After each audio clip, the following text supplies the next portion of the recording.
Just killing my pockets, bro. Nobody is consistent. You got I call him Luther. That's why I called him. He was killing like that.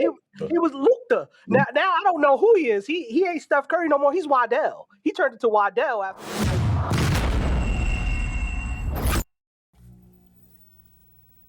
Welcome to the In My Defense podcast, where we chop it up about sports, culture, and life the way it was meant to be discussed. Bold takes, thoughtful analysis, and real talk. And here, nothing's personal, but in my defense. And if you're watching on YouTube, please like and subscribe. We got my brother Canty on tour right now in Tokyo with his wife and his baby Odell. So he said, hey, you can bring a guest. I was like, hey, who could be the person that I can bring? I gotta bring my brother from another mother, somebody that I have more than a decade worth of a relationship with, from the Hitman Podcast. My brother Chris, what's good, Brody? My dog, what's the word, bro? How you feeling, man? Shit, I'm under weather right now. Like I'm trying to survive. I don't know what Brooke did to me, but she was sick and kissing on my pillows. That don't help me, man. That don't help me, man. That's how you know how it is. That's how it happens with the shorties, bro. I be having to do. You remember back in the day we used to do checks, 3 feet, no pressure. When it comes to kids, bro, they come with all type of brand new mutations with the sicknesses, bro. I feel you. I'm a girl dad myself, so you already know when they come in, it's a brand new surprise every time they come back from school. Like, damn. Yes, sir. Yes, you can't dodge it though. That's the sucky part, because you dodge it, then it's like, but Dad, I want a hug. I want a kiss.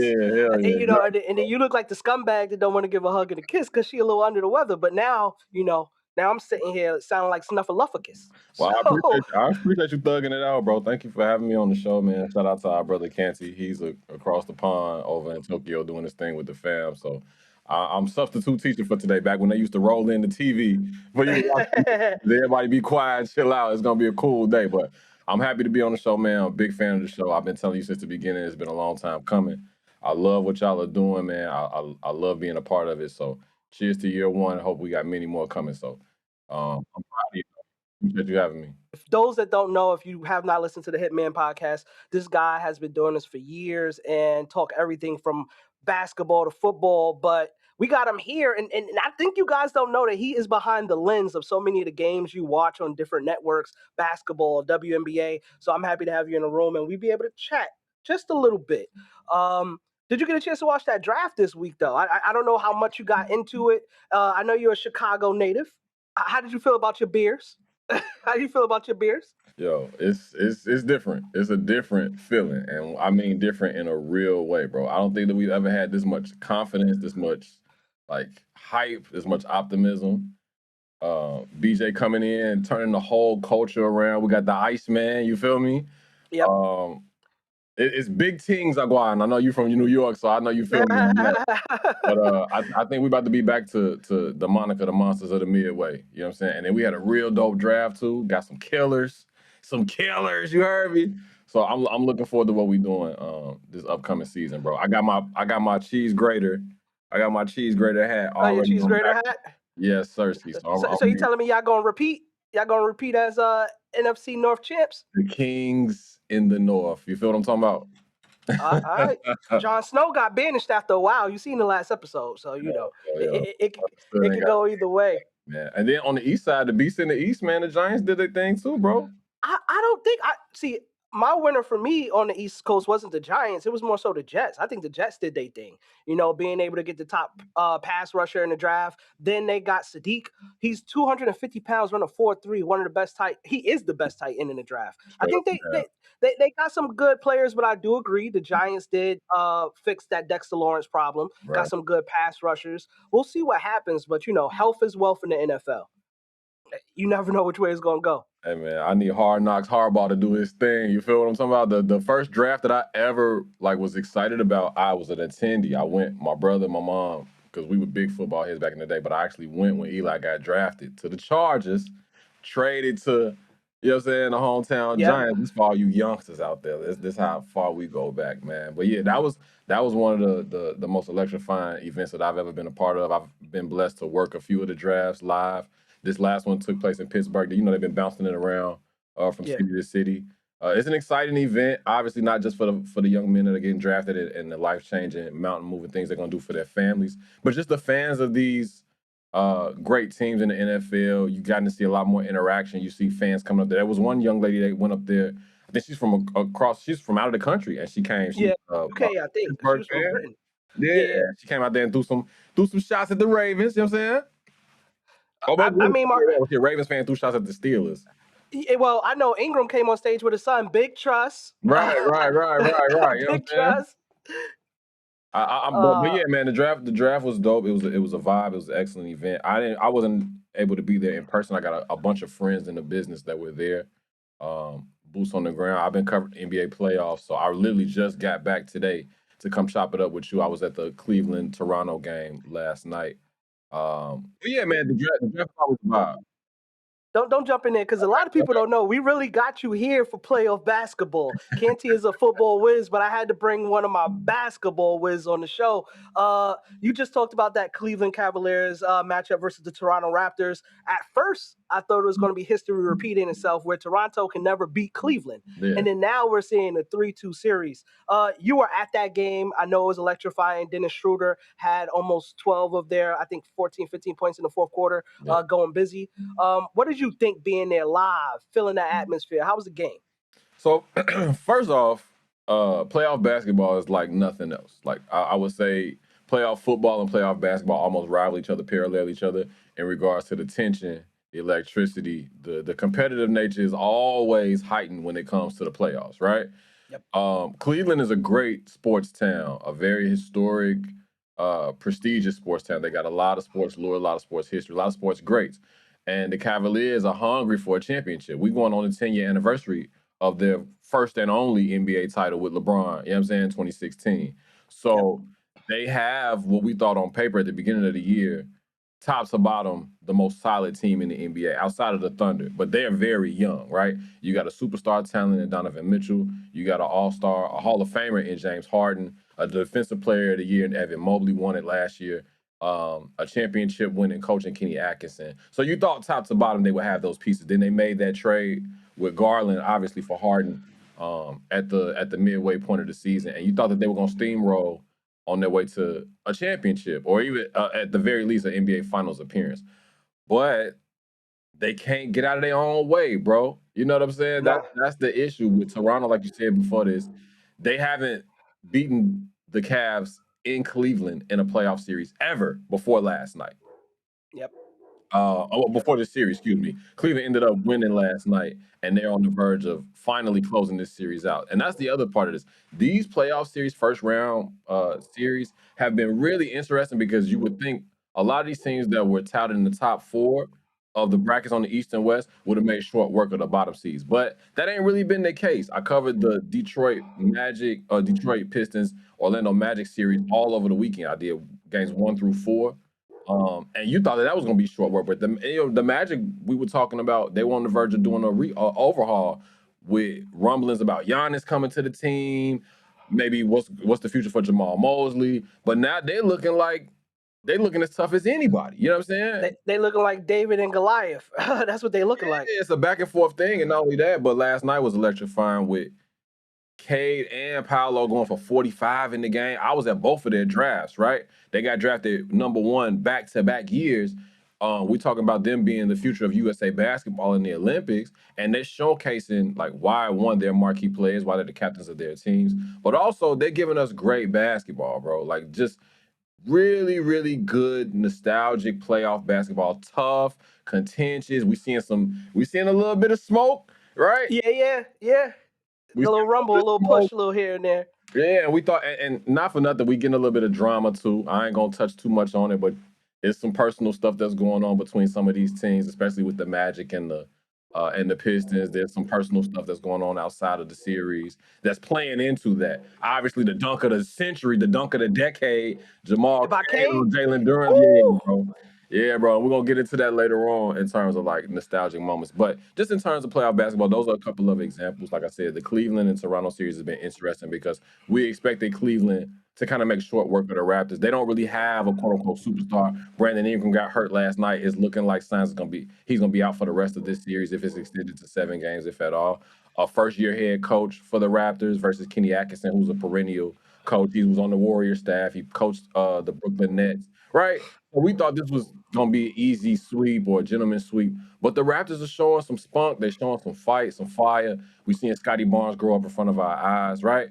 And they're injured. Mind you, keep that in mind. They were out Emmanuel Quigley for the entire series. Brandon Ingram just went down, but they still showed grit. It was a close game up until the very end of it. So I'm kind of disappointed in the Cavaliers by how they handling things.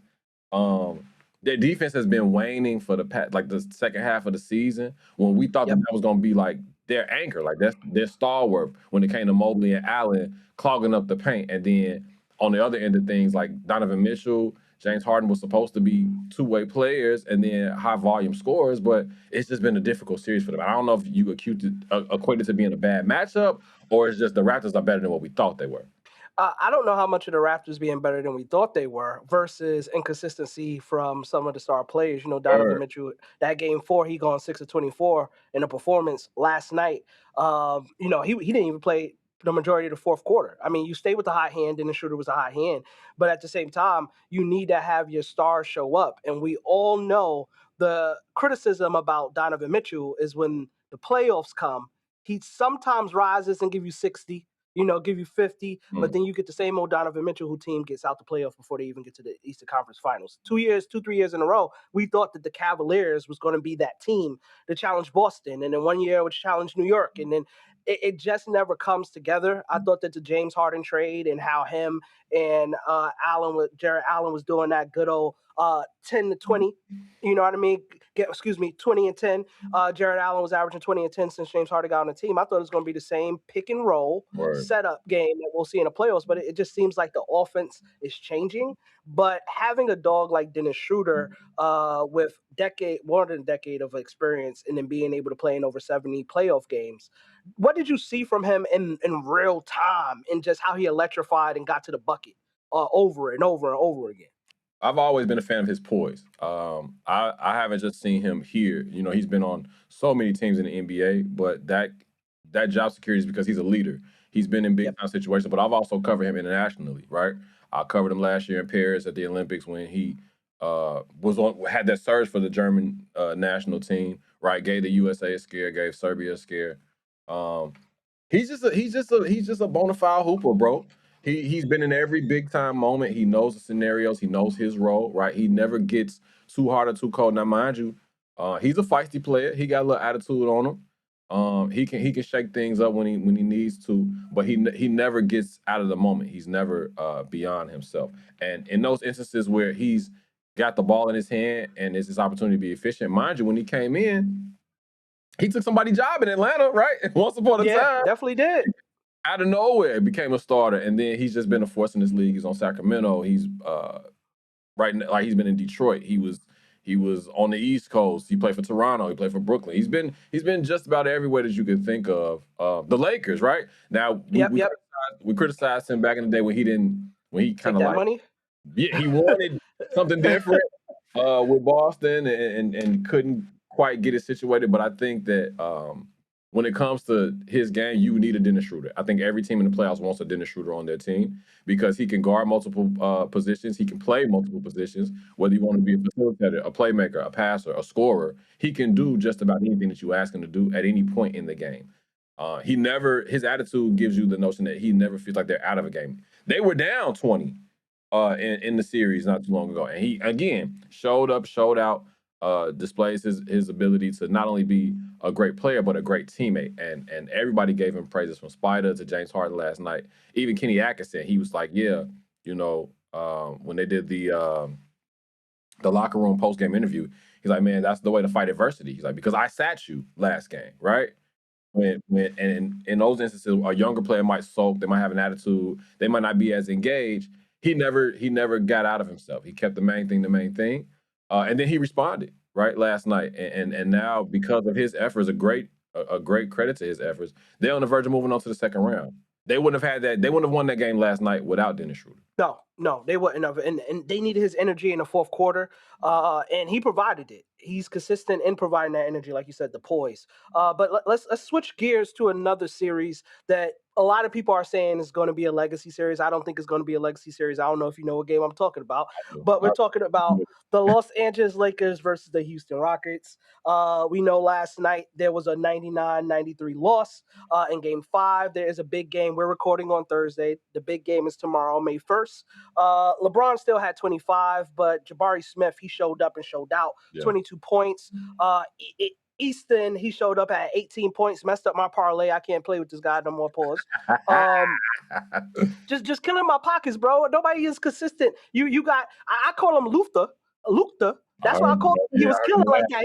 He was Luther. Now I don't know who he is. He ain't Steph Curry no more. He's Waddell. He turned into Waddell after a couple games. I don't know what's going on with Luke Kennard, but they're saying that this might be a legacy-defining playoffs for LeBron James. Him being over 40 years old, 2+ decades in the league, but right now he's averaging 22 points, 8 rebounds, and 8 assists. Well, 9 assists if you round it up.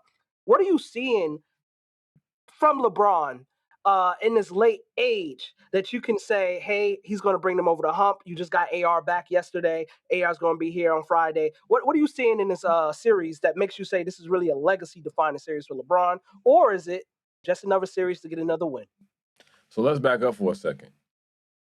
99-93. How strange does that sound in the NBA today? Bro, that we watching, right? Another reason why I said like the playoffs is a different animal. 99-93 when we talking about the all-time scoring leader, right? In the league, in the history of the league. I'm with you, bro. I don't necessarily think it's a legacy-defining series.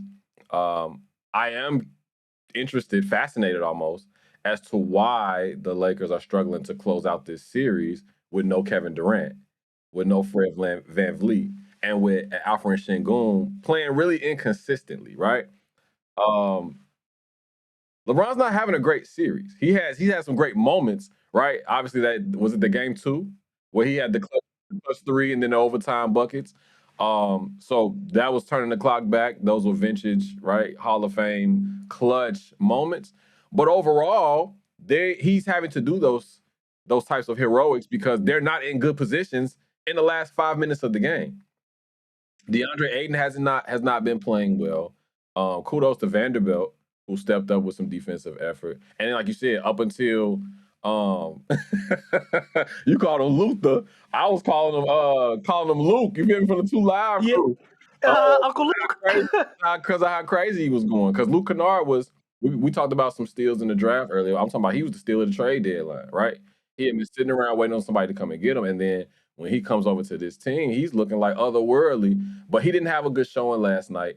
Reed Shepherd got Reed's revenge on LeBron because he had a steal in the previous game to get the Lakers that 3-0 lead. And then he ends up stealing the ball back to bring them back to get the victory for the Rockets last night. Jabari Smith also, he joked a little while ago, few years back when he was like first couple years in the league, told LeBron like, you played with my dad. And so now Jabari Smith Sr. trying to kind of sticking it to the king and getting a win. Youngest team ever to win a playoff game. And we're talking about the Rockets here, cumulative age. And that's with the baby Thunder in the league, right? Not as talented. There was some questions about whether or not Ime was gonna last after this season, depending on how this series went. They've had no point guard, no remnants of a point guard all season. And it just came out today that KD's going to be out for game 6. So for me, bro, the Lakers got to, like with JJ Redick kind of getting criticism as well, like you got to close it out. You got to close it out in Houston. Like this series has kind of gone on far too long. And in order for them to close it out, I think you got to go to LeBron and say, hey, man, like I know this wasn't the plan, but we need one of them 2015, 2018 games. Like we need 37 and 12, right? We need you to dominate the game. We need the time of possession arrow to swing our way, right? And I think they need to do it in dramatic fashion. I think they need a blowout in order to get confidence because you know what's waiting on them in the next round, right? The longer this series goes, the champs have been chilling. They took care of business, right? They seem to have been, other than San Antonio, they're the only team that kind of took care of business. So They would have had if round 2 starts on Sunday. I'm scheduled to go somewhere. I don't know where I'm headed this weekend yet. I'll find out after the games tonight. But if it's a round 2 matchup where they close out the Rockets and they're facing the Thunder, the Thunder will have had another week off to chill, to recuperate. They had questions about Jalen Williams, his health. But that's all the time that that's the most beneficial thing that they could have right now. And then they started at the crib. So the Lakers, if they close it out in Houston, they'll get a couple days at home, and then they have to travel to Oklahoma City for a game 1.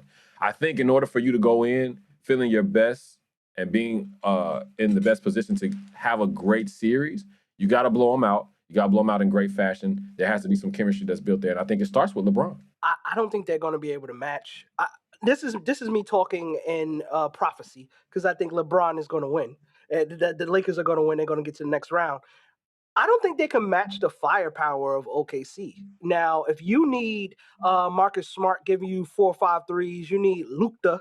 Well, we're going to call him Luke right now because he's on that bullshit. Luke right now, you need him to give you 3 or 4 threes. You need LeBron to give you 2 or 3 threes. If you need so much shooting just to be able to compete with an OKC team, I think there's inconsistency there. There's going to be a ton of inconsistency there. But the matchup I'm looking forward to, and you could say, Q, he's old. I want to see what Marcus Smart does with Shea. I want to see how he bothers Shea. I mean, he's a former Defensive Player of the Year finalist, right? So I'm not going to discount. He won 1 year. Yeah. I'm not going to discount Marcus Smart at all. Nobody's been able to figure dog out. Nobody's been able to figure out like his wiggle, his getting to the line, right? His telepathy with the referees, whatever you want to call it. Nobody's been able to figure it out. I think if you're talking about a student of the defense, a Sith Lord of the defense, Marcus Smart is going to be up to the challenge. The Lakers are not Star Wars when it comes to defense. And in order for them to compete with the Thunder, let alone win the series, it's going to be I think it's going to be a chess match with the coaches between J.J. Redick and Mark Daigneault. Do I think that they can keep up with the firepower? No. Do I think that they can keep up with the pace of play? No. So how do you do that? Styles make fights, right? We talk about that in boxing. We talk about that in basketball. The Lakers are going to have to slow the game down. They match up physically around the same, right? They got some bigs. They got DeAndre Ayton. They got Vanderbilt. They got Hachimura. They got some size, and then they got they got that dog. They got 23 in yellow. So it's going to be about who controls the pace and who controls the leverage of the game. I think the momentum is going to determine. If the Thunder do what they normally do and steamroll folks, get 35, 36 in the first quarter at the crib where it's rocking. I don't know if you've ever been over there to OKC's arena, but electrifying is not a strong enough word. If they get to going crazy, and then your AJ Mitchells and your Kendrick Williams and your Jalen Williams, and you feel me? If they start getting rocked, and we ain't even got to the Chets and you feel me? If it gets like that, after the Lakers were just in a dogfight with the Rockets, we might be talking about a Western Conference Finals with the Thunder, and it's sooner than what we think. So I'm worried when it comes to the Lakers, because it's not like, okay, you beat the Rockets, now you win a grand prize. It's like, damn, you beat the Rockets, and now you going, you feel me? Like you going right to the champs, to the champs. It's like you dodged the bullet, but now you got to duck a freight train. Like so it's one of those things where it's like, man, it's gonna take some serious grit, some serious resilience, and I think they're gonna have to grow up fast. Some of those guys that have never been deep into playoff runs, right? There's championship experience on the court, obviously, and not for nothing. It may be difficult playing with LeBron. If you're not one of them ones, if you ain't never been there and been in those situations, it may be difficult. Being a corner boy, that's what might be difficult. Crazy. So you saying LeBron is Marlo? You aim at the king, you better not miss. You know what I mean? Crazy. Like, I never heard that before. But Austin Reeves, right? He understands the moment. He's elevated his game year after year after year. He's been a highly sought after player, and I think that LeBron trusts him, right? That injury at the end of the year with that hip, I was there for that game, and it was not something that you really were, like, it didn't seem like much at first, but when he started being out for those first couple games in the playoffs, like, oh, this is not going to be good. And LeBron in his 40s, you asking so much of somebody in their 40s, bro. Bro. You listen. I ran track. I tried to go out there and run right now, and I'm 36 and I'm hurting. So I could imagine somebody windmilling from the dotted lines Bro, and still in their 40s, bro. It's phenomenal. I be It's just making sounds phenomenal. like I be making sounds like a broken car just getting up out of bed. So I'm like, yeah. You feel me? So just asking LeBron to turn it on one more time and give us another magic moment. We saw what happened with the Warriors where we're like, yo, can we get some more Steph magic? Can we get some more of that from 10 years ago? And Phoenix kind of put that to bed, right? I don't when you talk about it being a legacy series, LeBron's done more than enough. He can walk away from this whenever he feels like it. He can pay his check, call the waiter for the check whenever he's done. But at this point, he can sit at that table and drink wine and chit chat. If he want to order some more dessert, like he done ordered up enough food, he done cut up the steak, he done had the mashed potatoes and the It's asparagus. on the NBA at this point. You It's heard? on them. Yeah. It's whatever he wants to do at this point. So I think if he wants another ring, if he wants another opportunity at a championship with the Lakers, I think that he's gonna have to tell these guys like, yo, in order for like this is real. It's not for fun no more. When we get in, we gotta go in and take care of business. Now, do I think they're gonna win the next game? Yes, I think they're gonna close them out because with KD being out, whatever the situation is with Kevin Durant, and that's a whole nother topic for a whole nother show.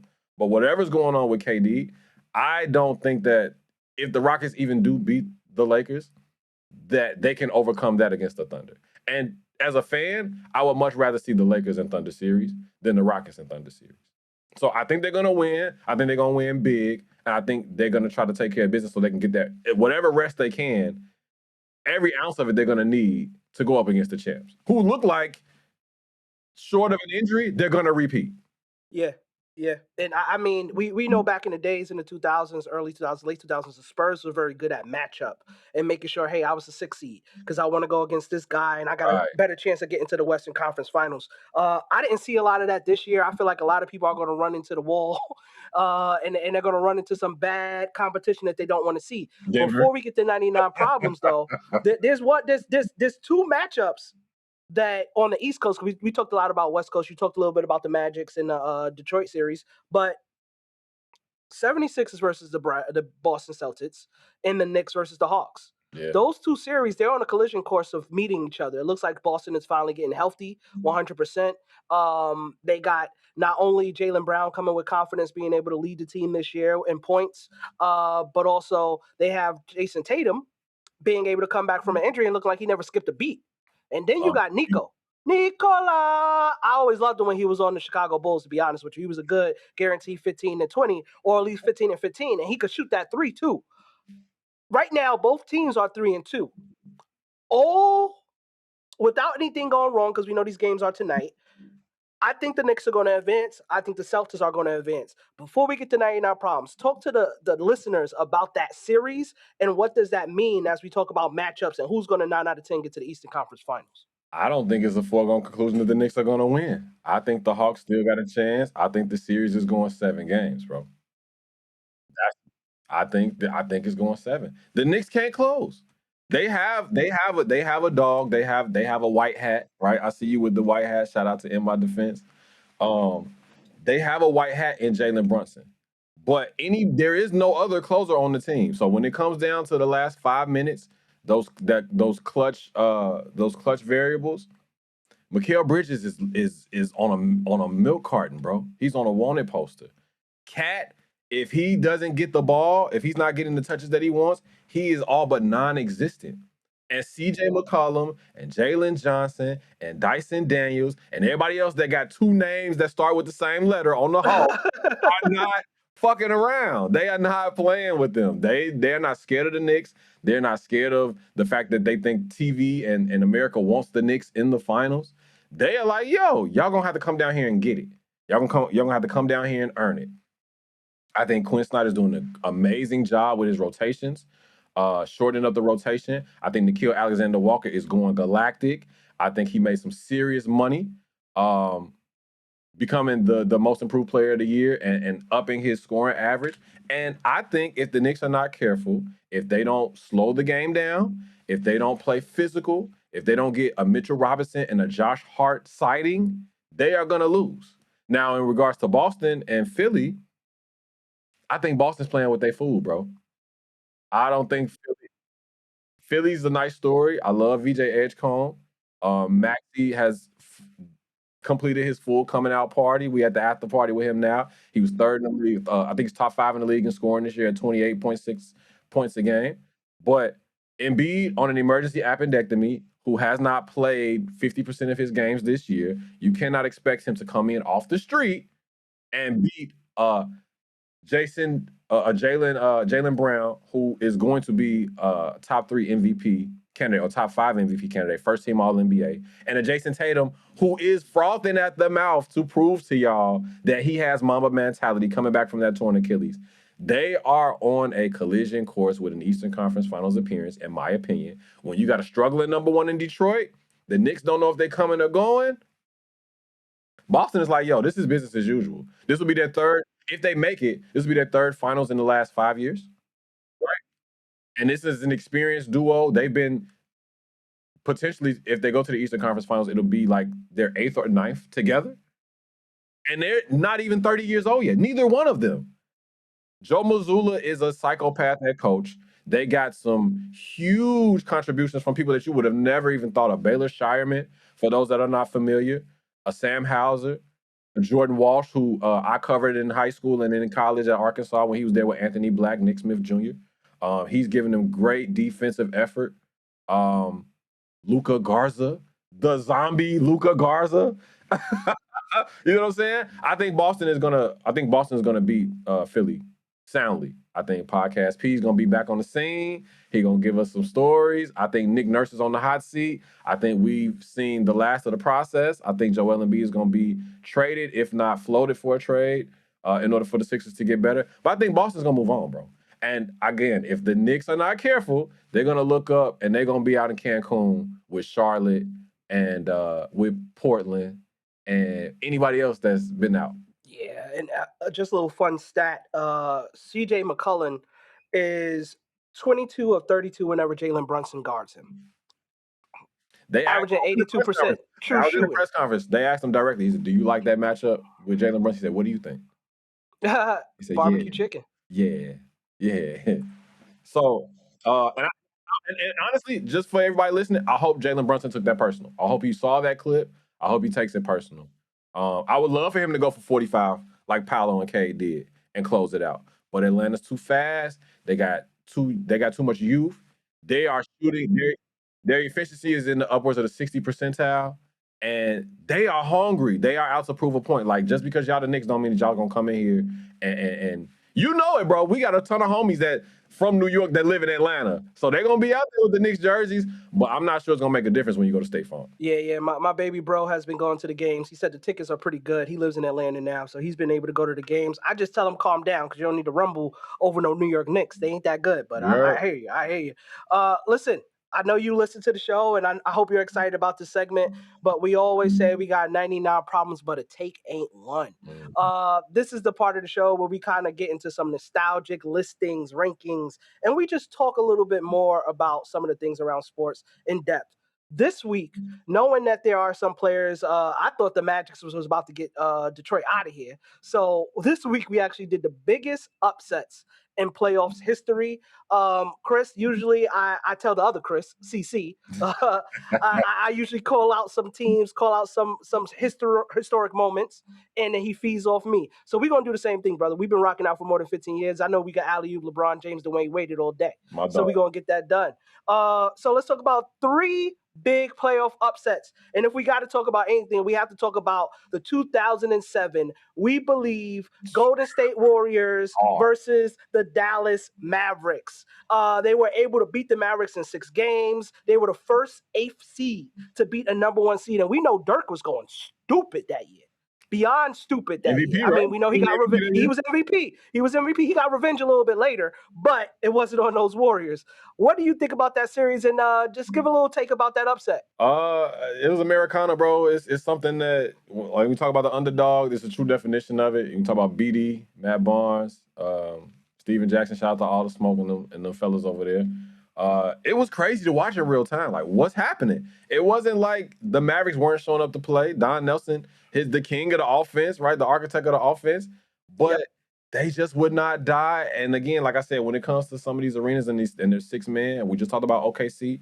If you've never been to the Roracle, it's no longer around. But if you've never been to the Roracle, aka Oracle Arena, that is almost like having 6 players on the court versus 5. It was next level every time that they went up against the Mavericks, especially in that arena, and getting them up out of there. I know you remember the clip. Dirk was through the hallway, kicking over bikes, knocking over shit. Like, had him in the torture chamber, bro. And they ultimately did the impossible. They knocked out a number 1 as a number 8 seed. Never happened in the history of the league. I was speechless at the time. But for me, I'm gonna switch it up a little bit. I know that we talked about basketball, but when it comes to playoffs, one of the most miraculous playoff upsets I've ever been a part of, I've been witness to, was 04 with the Red Sox and the Yankees, bro. And I know that hits close to home with you. You know what I mean? They were Murderers Row reincarnated. Nobody really gave the Red Sox a chance except themselves. They would call themselves the idiots, and Kevin Millar was like, yo, don't let us win 1. Don't let us win 2, right? David Ortiz, right, became a folklore hero, something out of a fairy tale. And then in that game 7, Johnny Damon was going galactic in Yankee Stadium, led off with a home run. I think he hit 2 or 3 home runs in that game. Sent him to the World Series. Curse of the Bambino cured. Bro, the first team that ever go 0-3 and come back. That and we talking about Big Papi, Manny Ramirez. That's like the human version of going Super Saiyan, like God mode. Nothing can touch you. We bulletproof. He was hitting everything. Like, damn, is he on HGH? Is he got the limitless? You know what I'm saying? What's the deal? What's going on? How is he knocking everything? He was looking like Shohei before Shohei. But that was one of the greatest upsets I've ever seen. You know. And then, of course, we got to talk about 2016, like I said, the 10-year anniversary. 73-9 Warriors. You know what LeBron, I mean? nobody gave him a chance. Coming back from 3-1 deficit. Him and Kyrie, 40 points. Back to back. First teammates to ever do that. Party wing special, 40 pieces of, you know what I'm saying, from both dogs. You feel me? Ultimate Warrior t-shirts all over the world. That's what we Ultimate Warrior is crazy. The one of the greatest trolls in sports history, man. I mean, if you want to talk about another sport, let's talk about the 08 New York Giants killing the Patriots' perfect season.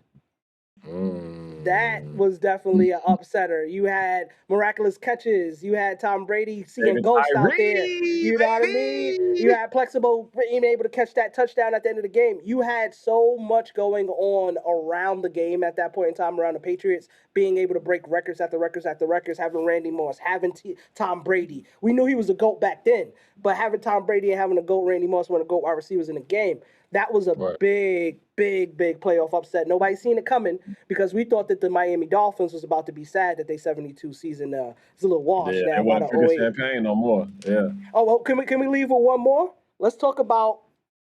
And I know we started with the Mavs losing, but one series, and this is me.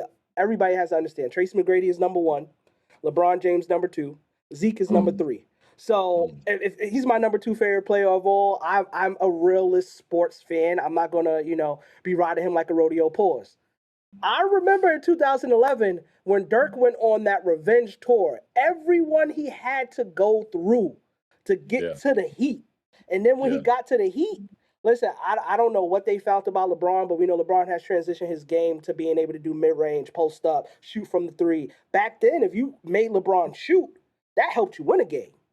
That helped you win a game. What did you think about that series, seeing who Dirk went through, going through Kobe, going through the baby OKC? Back then, it was the baby OKC Thunder with James Harden, Kevin Durant, and Westbrook. People won't believe that all 3 of them was on the team at the same time. That's a whole nother topic for another day. Right. What did you see in that series, in that 2011 series? Another one going God mode, going galactic, right? When he was it was him and Jet Terry kind of doing it on their own. You had the Matrix, but it all fell on Dirk's shoulders. A lifer in Dallas, somebody kind of like KG's story where it was getting to the point where somebody might have said you overstayed your welcome. It might be time for some fresh air, like KG puts it. But Dirk stayed down. He stayed disciplined, right? Went through cold when he was otherworldly, right? The number 1 with a bullet. The Thunder, who clearly were up next, they ended up being in the finals the next year against the Heat. after Durant's MVP season, seeing potential MVPs in Westbrook and in Harden all on the same team, like you said, setting records. But Dirk just wasn't having it, bro. Everything he threw up went in. Long range, post ups, mid range. He's making passes that you probably wouldn't have believed would have made it, and he was getting his ass whooped. Not just in that finals, but that whole series because they knew that's all that Dallas had, right? But he had a perennial Hall of Famer in Jay Kidd, the current coach of the Mavericks, which is crazy. Uh, and when they were trolling him, they were doing the coffin, LeBron and D Wade and the Miami Vice outfits, right, with the paisley suits on and all of that. They was feeling themselves a little too overconfident. Amazing, spellbinding almost. Dirk has a statue out there in front of the AAA or the AAC, excuse me, for a reason. And he's just such a modest, humble player. You see him on Amazon now. Shout out to the team. BG, Taylor Rooks, Udonis Haslam, Dirk, Steve Nash, they're all there. But they go to him for insight a lot when it comes to like take us into the minds of these players right now. What are you thinking when you're down 3-1? Or what are you thinking when it's a close game, potentially overtime in the fourth quarter of a playoff clinching matchup? And he's like, you got to put people in the dirt. When I was doing my thing in 2010 and 11, there was not, you win 3 games, you win the series. And I had to do that 4 times, right? And I don't know if I will have to go back and look and see if they were underdogs, what the lines would say. No, but they I don't weren't. think that they were favored in any of the series that Especially they were against in. the Miami Heat. And he took them all the way to the top, bro. With the German streak, he was putting it on their head. Take that with you. That made the big three in Miami reconsider everything they were doing. That's exactly what that happened. I mean, it helped every player in that series, not only Dirk's legacy, but I think LeBron changed to a different animal the next season when that happened. It made him become a better player. Well, this is the part of the show we all can relate to. It's our wins and losses for the week. Some people have triumphs, some people have pitfalls. But for us, we're going to talk about both. My brother Chris, so what's your loss for the week? I would say it's my loss, but I'm trying to track down this story. I don't know if you peeped it from this JP Morgan CEO. The sex slave.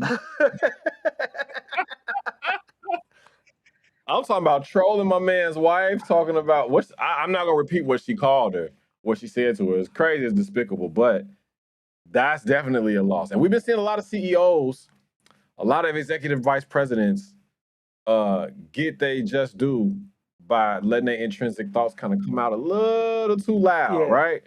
Obviously we got a story in football that is kind of nasty.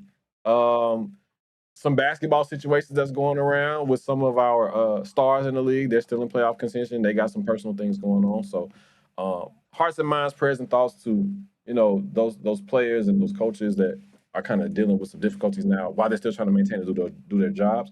But for those folks that are just putting their foots in their mouths and doing some things behind the scenes that are just nasty, like, you got to correct yourself. You got to get with God, and you got to get with whoever you pray to. Because we money is at a premium, right? And everybody, it's sharks in the water. So that's what I would say for the losses. As far as the wins, the Michael Jackson biopic, man. Everybody killing it. Yeah. It was the #1 grossing biopic in history. I think it upstaged Bohemian Rhapsody and Get On Up and Ray. They've already confirmed a part 2 coming out next year. I think the working title is Michael Jackson because the first one was titled Michael. Shout out to Jafar Jackson. He did an amazing job. I got a chance to check it out over the weekend. There are certain scenes when he puts the shades on, bro, you're looking at Michael Joseph Jackson, not Jafar Jackson. I won't spoil it for anybody that hasn't gone and seen it, but I will say go see it. Go see it. Go see it. It's the king of pop. The king of pop. I'm a Michael Jackson head, bro. I loved Mike. I cried when he died. I know exactly where I was at when it happened. And so to kind of see this, I wasn't the biggest fan of the movie. There are great performances in the movie. Coleman Domingo does great as Papa Joe Jackson. Nia Long does a tremendous job as Katherine Jackson. But it just took me back, bro. And when you hear that music, when you hear that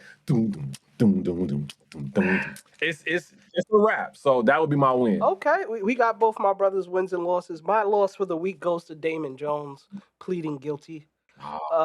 He is pleading guilty to those federal charges, 2 separate illegal gambling charges, and one is tied back to LeBron James and Anthony Davis telling the people when they were hurt throughout the season in 2022 through 2024. So imagine that 2 years worth of them sitting and watching you.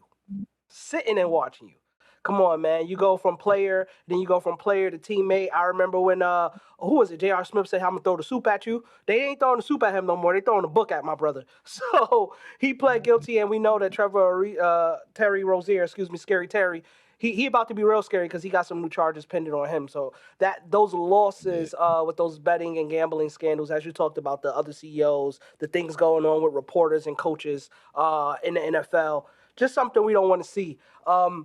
But my win for the week is all those great players that got a chance to now see their lifelong dream come to life. All the players that were drafted in all the rounds of the NFL draft, we want to give you guys your kudos. You Let me hit the round of applause for you, brother. I like that. So we want to be able to give you guys your kudos because we know, as a former athlete, there's a difference between a high school athlete and a college athlete, and that's the change in business.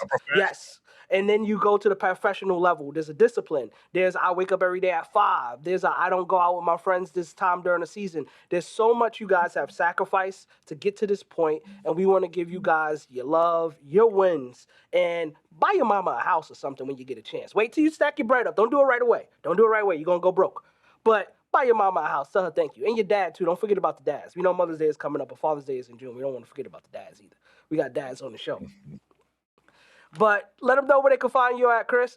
Yo, so check us out, man. We everywhere that podcasts live. The Hitman Podcast on Apple, on Spotify. Hit us up on the socials at the official Hitman Podcast, at Labeled and Known, all one word. My partner, my brother MG at Virtuoso Sports. Y'all can hit us up in the mailbag too, the Hitman Podcast at gmail.com. Again, bro, I love you. I appreciate you. Thank you for allowing me to share the space with you. Shout out to Canty. Big Noops, right? In my defense, let's run it up. Super subscribe, super subs, all of that. Like, share, pass it around, blow it up. We trying to go galactic in the 26. Yes, sir. Yes, sir. Listen, brother, Canty already texted me on the side. He said we might need you for one more week. So let's see what your schedule is looking like, and maybe we get my brother back. And we're going to be in the heart of the playoffs at that point in time next week. We'll have the next rounds going. Transition offense, right? 3-man weave, throw it up. I pass it to you, you throw the lob, and Canty gonna come in and smash that. You feel me? And for people that don't know, season 2, we're going to do more of this round table where we have guests come in. But we had to make sure that the first guest was my brother, not only my frat brother. So he's a noob. We're always an all noob podcast. That's the craziest part. But that is my brother. He's been there for every big moment of my life, every baby shower, every wedding, everything. So I'm happy that you're on the show. And as you guys know, you can always find me at QE_Beeman1. Please like and subscribe. We're at over 5,000 subs. We want to keep moving, growing. And at the end of the day, there's never nothing personal. But in our defense,